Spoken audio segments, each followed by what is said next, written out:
What is going on, everybody? Thank you for tuning in to another edition of On the Road to Victory. I'm your host, Jimmy Smith, and I thank you for taking the time on this beautiful Friday night. Let's get this weekend started right. A little bit after 6 o'clock, but I appreciate each and every one of you. If you have any questions, any comments tonight, please feel free to leave them down below. You're watching this later.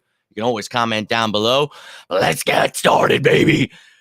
This is the last weekend without Philadelphia Eagles football, and I cannot stress enough how much I'm ready to run through an effing wall. So let's go, baby. Now, we added a safety finally, and, there's a lot of talk about, well, he played nickel corner, he can't play safety, well, this, that, the other thing, whatever other BS you're hearing out there. Well, we tried to talk about it the other day, tried to explain his role and everything else going on. And, this is a very versatile dude who we talked about over and over again without even saying his name. We talk about the players that fit Jonathan Gannon's multiple defensive schemes. So this is the perfect type of player to enter into this scheme. So the multiple schemes. So we're going to take a look at these schemes. Again, we've done this the entire offseason, trying to teach the media, trying to teach some of these fans out here that the Eagles are not switching in defense and are actually just running the same defense with a bunch of new shiny toys to add. So really excited about that. But now with CJ Gardner-Johnson, keep calling him Chauncey, but I guess he wants to go by CJ. So CJ here, he is really adding some flavor to this mix. So I'm very excited about that. Want to talk about that. So let's get into it. But first, Jaden Graham was just released with an IR settlement. Want to let you know that. And then Jason Huntley and Rennell Wren went to Pittsburgh's practice squad. So now 3 players that were on our roster, now on another team. So just wanted to make you aware of that in case you were looking for the news for the day, but nothing too huge to talk about or break down. Point to the wall, ready to run through it. Let's go. You know it, my man, ready to run through this wall.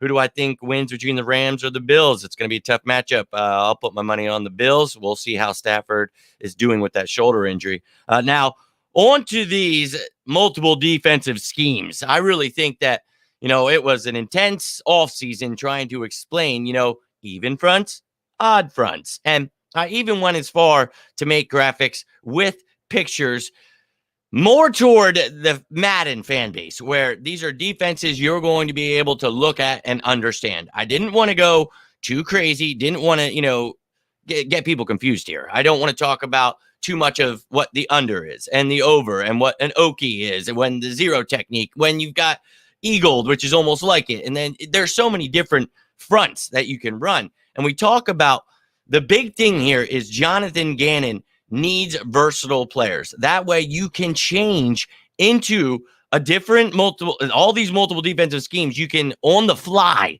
turn into these, and you can have guys standing up in the dirt, doing all kinds of different things, moving down the line just an inch, changing their technique, whatever it may be. But there are players that can handle multiple roles. So very excited about this. We've talked about it all season. You had to have a nose tackle, had to have a Sam linebacker, had to have these versatile nickel corner / free safety type guys. And, when you're talking about CJ Gardner-Johnson, this dude, he can play free safety, strong safety, nickel corner. I mean, you could probably throw him outside. I don't think he's going to be the greatest, but I mean, you've got Slay and Bradbury, so you don't have to, is my point. But this dude is a defensive back, and he can do it all. So you give Jonathan Gannon a toy like this, and oh boy, is he going to have some fun. So we're going to talk about that. And this offseason, I tried to explain what the roles of these players are. So when I made my depth chart, as you're going to see here, I broke it down as the guys where you're going to see them. So you've got your edge rushers at the top.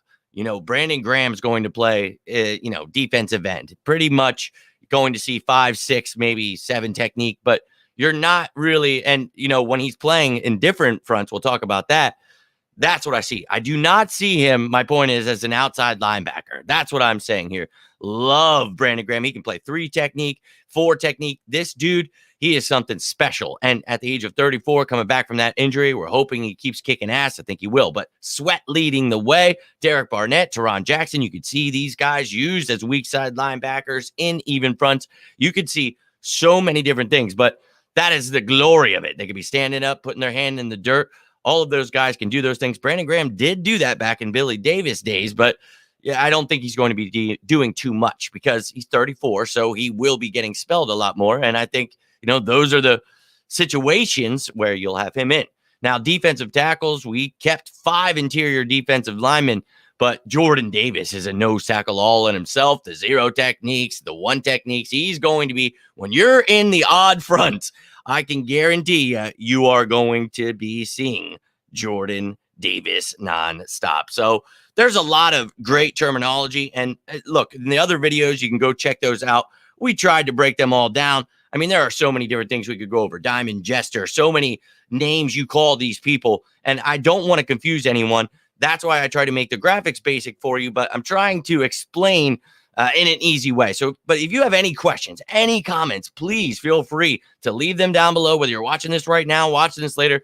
I would love to go into detail for you if that's what you're looking for, but let's just try to go over the basics and get everybody on board with what is happening in this defense. Now, you've got your Sam linebackers here, and this has been honestly the biggest confusion for everyone, I feel, because, the fact of the matter is Jannard Avery, best of luck to you, man. But I really don't think that, he was made for that Sam linebacker position. It was great to see, you usually find guys that have a background as defensive ends, can play some linebacker.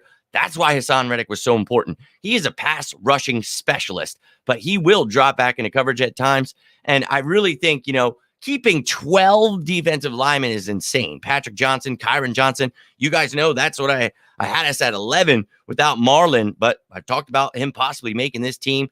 Love it, dude. He provides you some interior depth. He can maybe try to bulk up a little bit, help you out in certain schemes as a nose tackle, but I really feel that you are set on the defensive line and you have a great rotation there.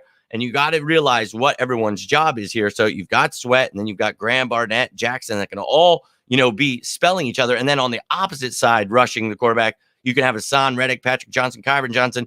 And these guys, they could either be standing up, hand in the dirt, whatever it is, odd front, even front. And that's what we talk about, over, under, things like that. So depending on what Jonathan Gannon's calling these guys, you could switch your scheme on the fly. Now, we got the linebacking group finally. Oh, dude, it's so nice to see good linebackers. But TJ Edwards, Kaiser White, Nakobe Dean, Sean Bradley, really excited about the versatility of a couple of those guys. And I really think, this is going to be a much better defense. Top 10 in yards last year, but I think 18th in points allowed. So a little rough there, but I think this team is definitely, as I've been trying to explain all offseason, I think we're in for a wild ride. Obviously, you got Slay, Bradbury, Maddox. Love that secondary. We'll see if Job or Scott get placed on IR. But for now, I'll have them here on the depth chart. And then at safety, you've got Epps, and then the recently added Gardner-Johnson. He can play either safety position. You've got Reed Blankenship, who can play both safety spots, and then Kayvon Wallace. But we've mentioned before, Josiah Scott can definitely help out at safety. You could, certain schemes have Maddox back there, Job helping out. So versatility is the name of the game, ladies and gentlemen. So I love that depth chart. Seeing that defense makes me ready to run through that wall. So Drew, call up the Kool-Aid man and let's go. I'm ready, dude. Ready. CJ is a value. CJ is a very great piece. Very, very happy that we got him. I will say that. Yeah, and he's got great instincts, man. He's, as I explained the other day in the video, I'm not going to sit here and talk too much about him. I already broke down who he is, and I really think the people are sleeping on this kid. He's literally what Jonathan Gannon needs. You're going to see him all over the place, just like Tyrann Mathieu is used, and people wanted. This guy's 23, 24 years old. Let's go. Give him a new deal next year. I think this kid is a bright part of this future, and I'm very excited for him. So, again, I want to talk about these schemes, but I want to do it in a way where people are going to understand it. So this time, I started working on some things, and I started doing it where it was under and over and things like that, and I'm like, really, all I'm doing is setting myself up for failure, because then I'm going to have to sit here, try to break that down. And I know last time when I explained that, some of you guys had a lot of questions. So I don't mind if you guys have any questions, but I want to show you these things in ways that you'll understand. So when you're talking about base defenses, you're always going to hear 3-4 or 4-3, and it's just, okay, if that's what we're going with, that's what we're rolling with. So I guess that's what we'll do. So I want to start off with the Eagles' base defense last year, and that's predominantly running odd fronts. But now you added a nose tackle. Yeah, a monster, two-gap beast who could just, he's going to eat multiple people alive, and I can't wait to see it. So let's take a gander now. When you add someone like Chauncey Gardner-Johnson to this defense, what it's going to do. So you remember the graphics from before. So I fixed it up with the players that are actually on the roster here. But, we've heard this whole offseason, who's playing over who when it comes to Cox, Davis, Hargrave. They don't understand that they'll be playing next to each other a lot of the time. So love that. Cannot wait. So here is what most people would think. Okay, there's your 3-4 defense. Love it. Okay, great. And that looks beautiful. It really does. But what it comes down to, you could easily just be switching and what you call under. So, you bring someone like a Reddick and a Sweat down onto the line. I had them switch sides, whoever wants to be on the strong side, whatever. But you've got yourself versatility across the board here. So we know that the front seven, you can do some pretty insane things. That right there, that is, yes, I love it. You could put Nakobe Dean in there, more of a coverage guy if you wanted. Chauncey Gardner-Johnson, Marcus Epps back there as your safeties, Bradbury and Slay as your corners. I'm all for it. But that was just your 3-4, literally taking those outside linebackers, and they were standing up. Now their hands are in the dirt. So that looks fun, right? Well, now maybe you make a substitution. You throw out your nickel corner, which you are going to see this predominantly, this and, even front nickel the most in this game.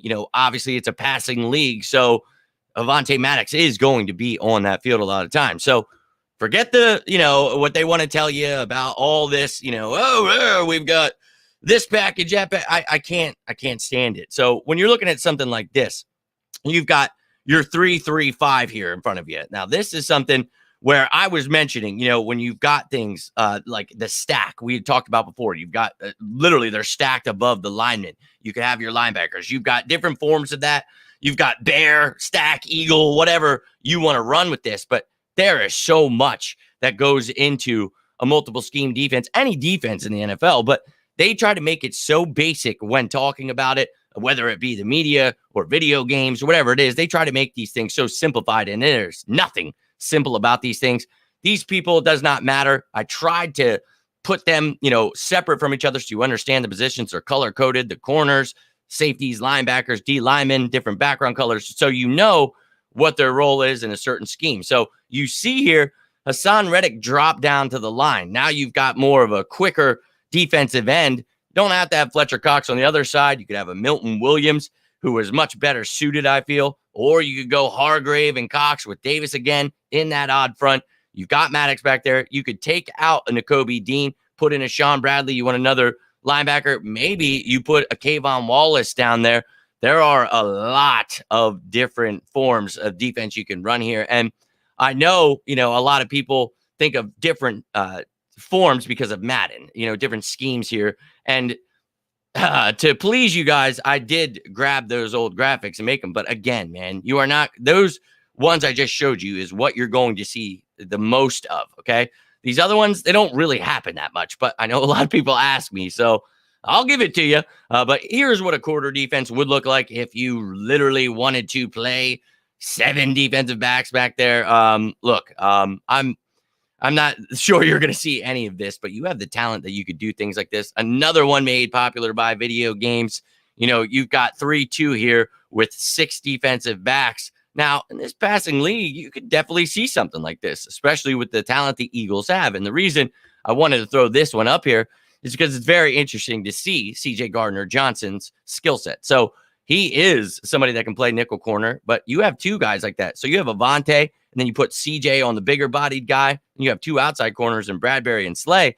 You've got Dean and White, 2 nickel linebackers, and then Epps and Blankenship can play free safety, strong safety. I think he can outplay Kayvon Wallace. Maybe you put Epps and Scott back there. You could do a lot of things depending on what you're trying to do there. But the only reason I wanted to show you that is just to show you the versatility of this team and show you that there are players that can come in, be starters. There are guys like Milton Williams who won't even be listed as a starter here, but I can guarantee you they are going to see a plethora of snaps, and I can't wait. Same with Nakobe Dean. Really excited about these guys.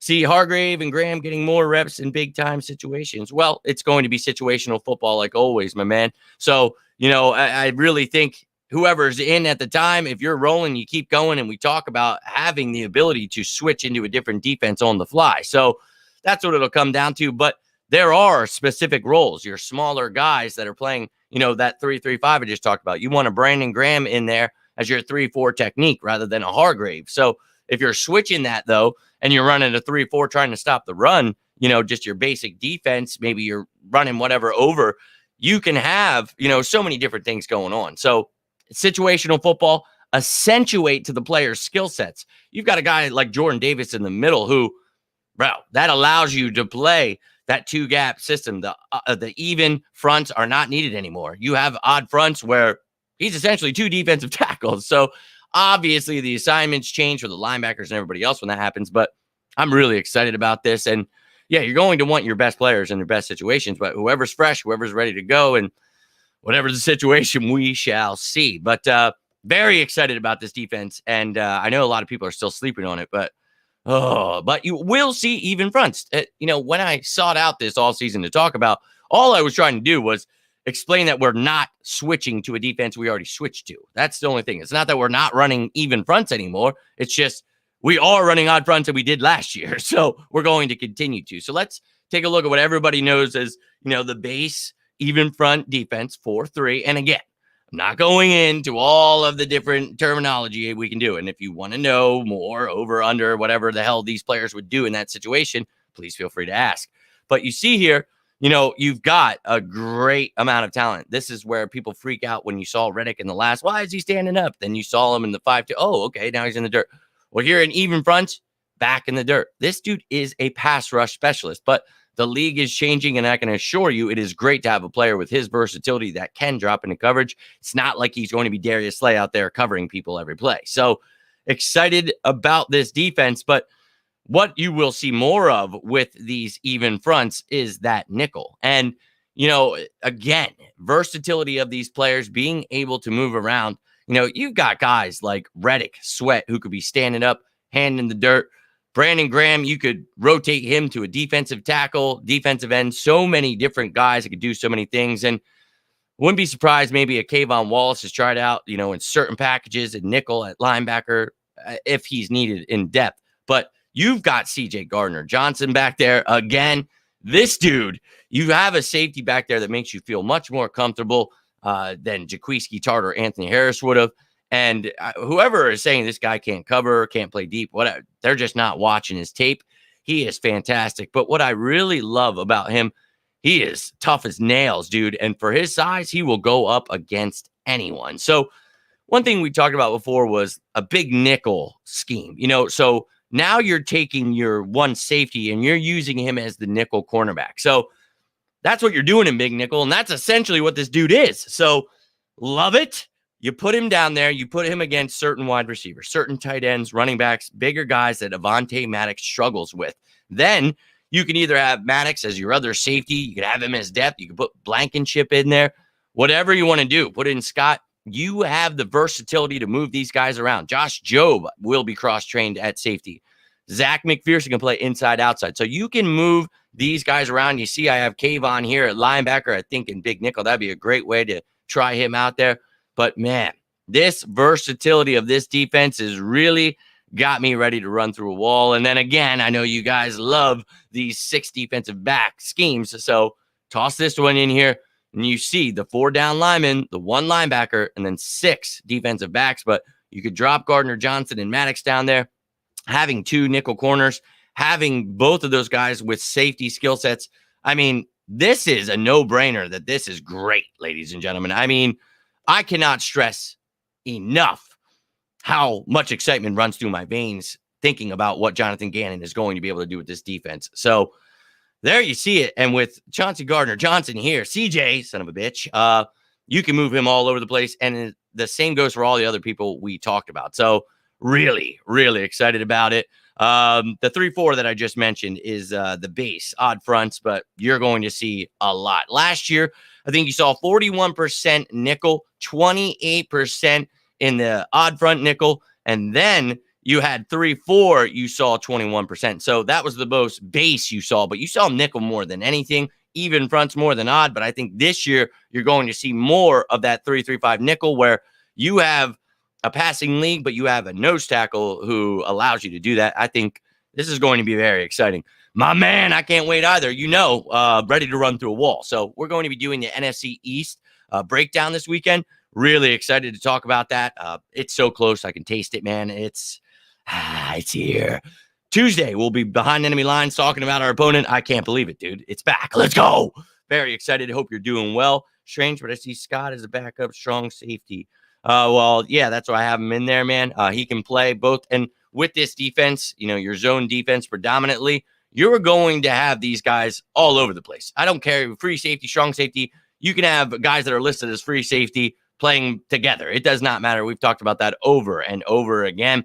And a lot of times, people will talk about cover 2, cover 3, where you have to break it down even more. This is a very complex defense. And a lot of times you're looking at things where you've got quarter, half, half and half is what most people think. If you're running zone, look, there is so much, or obviously thirds if you're cover 3, or cutting it into quarters, cover 4. But there is so much that goes into these defenses. But I think, having the versatility. We talked about Josiah Scott making this team because of that versatility. Reed Blankenship making this team because of that versatility. So I agree with you. These guys will be playing all over the place.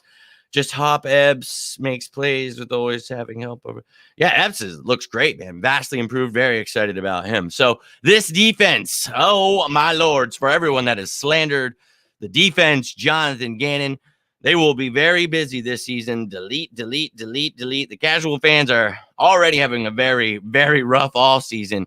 But, they are about to be blown away by what Jonathan Gannon is able to do. So there's a reason the Broncos and the Texans wanted him as their head coach. Very brilliant defensive-minded guy, and he is going to be able to use Chauncey Gardner all over the place. Nickel corner, free safety, strong safety, whatever you want to consider him, he can handle all of those duties. Very excited about it, but that's all I got for you today, ladies and gentlemen, and I will be back tomorrow, and we'll be breaking down. I'm going to go through and actually talk about the actual 53-man roster and practice squad, just give you an updated look at it now that we have it set. We'll see if anyone gets placed on IR. Hopefully, we can see that news. That'll give me a little bit more of an update. But then Sunday, we'll be going through NFC East, man, talking about it, dude. I'm very excited. I think, obviously, I've made it pretty clear. Not only are we winning this division, but I think we win the NFC East, and I think we could definitely contend for that Super Bowl. So hoping that other fans and the media will jump on board. You see, they're finally hearing what I've been saying. They're finally, the Eagles run out and even know, dude. It's like they're all scrambling, and you love to see it. It's what we told them last year. Hey, you're going to be busy deleting. Be careful talking out the side of your head. Look, man, if you understand it, I get if you doubt it. But if you don't, I just don't understand all the negativity, because clearly people talking about switching defenses didn't even watch last year, because we clearly ran that defense last year. So it's just, you got to understand the people that are misinforming everyone and getting pissed. They're just pissed because we didn't get Deshaun Watson or Jimmy Garoppolo. They were wrong. It's like, look, man, I tried to help you, but you keep following the narratives. It is what it is. Jiminy Cricket's in this house. Later, Jay Crotch, you have a great night, my man. And all of you, thank you for taking the time, whether you're watching this live, whether you're watching this later. I appreciate each and every one of you taking the time. You can always reach out to me, whether you want to talk about birds, you want to talk about life, always down. Last weekend without football, baby. But I will be back. Unless something crazy happens tonight, I'll be back tomorrow. We'll be talking about the 53-man roster, practice squad, all that stuff. But any questions on this, you want further details, explanation, whatever it is, you can reach out, you can comment below. Don't care what it is. But until next time, I'm Jimmy Smith, and this is On the Road to Victory. But you guys stay safe out there. Have a great weekend. And as always, go Birds!